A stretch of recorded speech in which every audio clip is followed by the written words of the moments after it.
Misalkan kalau cowok nih kan syahwat ya kalau lihat cewek ya, kalau lihat lawan jenis. Nah ternyata setan nggak mampu menyesatkan orang ini dari arah syahwat, nggak bisa digoda nih kalau dari syahwatnya.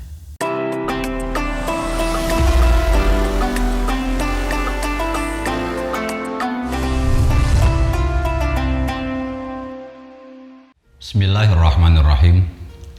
Assalamualaikum warahmatullahi ta'ala wabarakatuh. Bismillah, alhamdulillah, wassalatu wassalamu ala rasulillah. Kali ini kita akan berkisah tentang, ada kisah unik ya, dari seorang hamba dari kelompok Bani Israel. Diriwayatkan dalam kitab Majalis Susaniyah. Qala Wahab bin Munabbah, Syekh Wahab bin Munabbah rahimahullah ta'ala pernah berucap, kana abidun fi Bani Israel. Dulu ada seorang hamba, ada seorang abid dari kelompok Bani Israel. Aroda syaitanu ayudillahu. Lalu ada setan yang hendak menyesatkan abid ini. Ada setan yang hendak menyesatkan hamba ini. Ternyata falam yastati, setan ini nggak mampu. Nyesatin orang ini nggak mampu nih, gagal. Lalu kemudian fakhrajal abid dzata yaumin ila hajatin lahu. Lalu kemudian si abid ini, si hamba ini keluar dalam satu hari karena ada keperluan. Wa kharaja syaiton ma'ahu. Setan pun ikut keluar mengikuti hamba ini ya kan tujuan tadi, karena ini setan mau menyesatkan dia. Fa aradahu min jihati syahwat. Setan coba menggoda abid ini, menggoda hamba ini dari sudut syahwat, dari arah syahwat. Misalkan kalau cowok nih kan syahwat ya kalau lihat cewek ya, kalau lihat lawan jenis. Nah ternyata setan nggak mampu menyesatkan orang ini dari arah syahwat, nggak bisa digoda nih kalau dari syahwatnya. Kemudian dicoba lagi dari cara marah. Gimana caranya ini orang ini bisa marah biar emosinya keluar. Gagal juga. Falam yastati minhu syai'in. Ini setan nggak bisa menyesatkan sedikit pun kepada orang tersebut. Fa'aralahu min kibalil khauf. Lah kemudian setan ini mencoba menyesatkan hamba Bani Israel ini dari arah ketakutan. Jadi ditakut-takuti sama setan.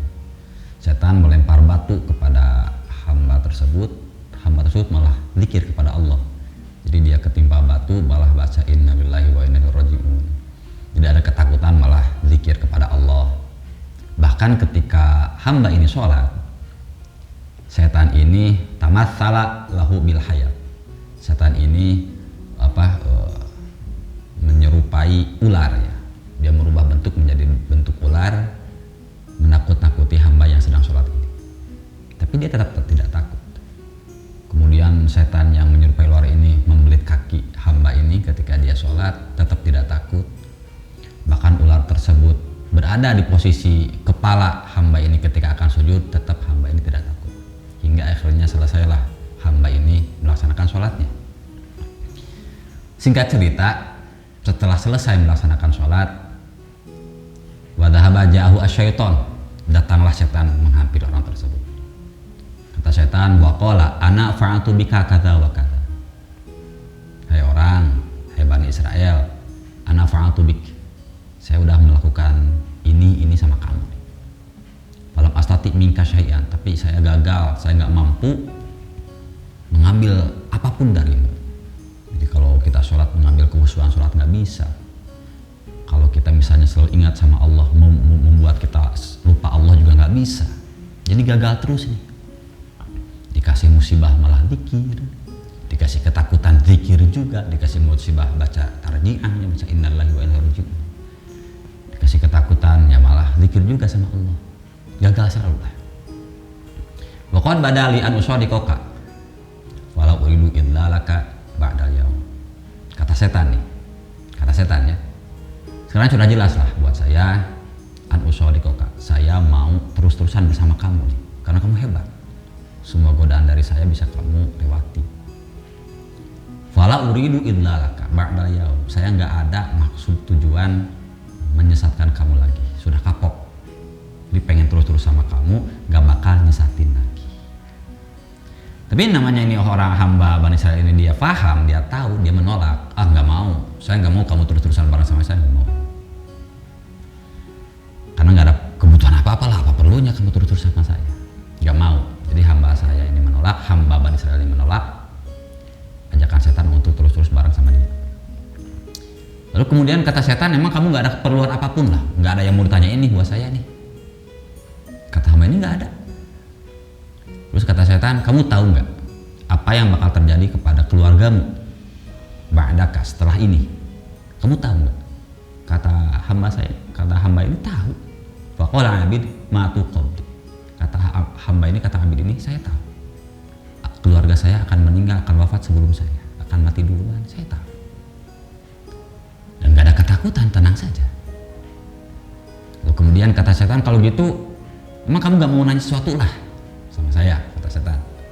Nah, kata abid ini akhirnya menjawab, oke, ginilah, bala fa akhbirni mal ladzi tasfilu bihi ila idlali bani adam. Oke lah, saya mau nanya sesuatu. Fa akhbirni, coba kamu beritahu kepada saya, mal ladzi tasfilu bihi ila idlali bani adam. Apa yang kamu datangkan, sesuatu apa yang kamu datangkan untuk menyesatkan anak Adam, untuk menyesatkan anak turunan Adam. Jadi untuk menyesatkan manusia, apa yang kamu datangkan, setan? Setan menjawab, qala bi salasati asya. Kata setan, saya menyesatkan anak Adam dengan 3 perkara. Asyuhu, pertama rasa pelit. Wal hiddatu, kedua emosi. Wasakaru, dan ketiga adalah mabuk. Jadi 3 inilah yang selalu menjadi jalan setan menyesatkan manusia. Pertama rasa pelit, kedua emosi, yang ketiga adalah mabuk. Sebab kemudian kata setan, fa inna rajul idza kana syahihan, seseorang di mana dia ini mempunyai hati yang kikir, mempunyai watak pelit, qalal namalah, kami menjadikan seolah-olah hartanya itu sedikit. Jadi kalau orang ini udah memang pelit dari sananya, punya sifat kikir, dan kemudian kikir ini, pelit ini selalu dituruti, hartanya akan dianggap sedikit. Gak pernah dia bersyukur dengan harta yang dia punya. Jangankan untuk ngasih ke orang, sekedar bersyukur berterima kasih saja nggak akan. Misal contoh nih, kita misalnya punya investasi atau punya uang simpanan misalkan 100 juta. Kalau orang udah pelit itu tetap aja dianggapnya sedikit. Diminta atau disuruh buat zakat nggak bakal mau ngeluarin. Karena kata dia, uang cuma segini-gininya masa harus dikeluarin buat orang lain. Dianggap sedikit. Kalau misalnya punya yang lebih dikit juga, misalnya cuma punya 10 juta tetap dianggap sedikit. Punya 10 miliar tetap dianggap sedikit. Hingga dia nggak mau ngasih buat orang. Jadi fayamnahu min hukukihi. Ya, akhirnya karena dia menganggap harta yang dia miliki, yang dia punya adalah sedikit, dia pun nggak mau mengeluarkan hak-haknya, kewajiban-kewajibannya. Sedekah nggak mau ngeluarin, zakat juga nggak mau ngeluarin. Ya, karena yang dia pikir, yang dia miliki adalah sedikit, sedangkan yang dia keluarkan adalah banyak. Contoh ginilah, kita misalkan punya harta yang kita simpan lah, punya tabungan atau punya simpanan harta, misalkan contoh simpelnya 1 juta lah. Ini sisa kebutuhan sehari-hari, sisa kebutuhan primer dan sekunder misalkan, ini nyisa 1 juta. Kita punya 1 juta, kita akan menganggap itu adalah sedikit, hingga kita ngerasa nggak usah ngeluarin untuk sedekah. Kalau zakat ya udah pasti nggak usah, karena memang belum nisab zakatnya. Sedekah pun kita kan merasa nggak usah, karena memang cuma 1 juta. Padahal kalau dikalkulasi misalnya dari 1 juta ini 2,5% dari 1 juta seharusnya bisa dikeluarin ya. Kalau 2,5% dari 1 juta ya berarti sekitar 25 ribuan lah. Ini seharusnya kita bisa dari 1 juta ngeluarin 25 ribu. Tapi karena kita menganggap itu sedikit dan nggak usah ngeluarin apa-apa, kita nggak akan mau. Kan sayang kita ngerasa ngeluarin 25 ribu itu nggak akan sayang. Gak usah lah ngeluarin 25 ribu, kan ngerasa kayak gitu. Nah orang kalau udah berpikir kayak gitu, ngerasa yang dia punya 1 juta itu, padahal itu udah sisa ya, udah berlebih dari kebutuhan dia sehari-hari. Kalau dia nggak mampu ngeluarin 25 ribu dari 1 juta, maka hampir bisa dipastikan ketika dia punya 1 miliar pun, ketika dia punya 1 triliun pun, dia nggak bakal mau ngeluarin 2,5 hartanya untuk zakat. Ngeluarin 25 ribu ya nggak kuat, apalagi ngeluarin besar.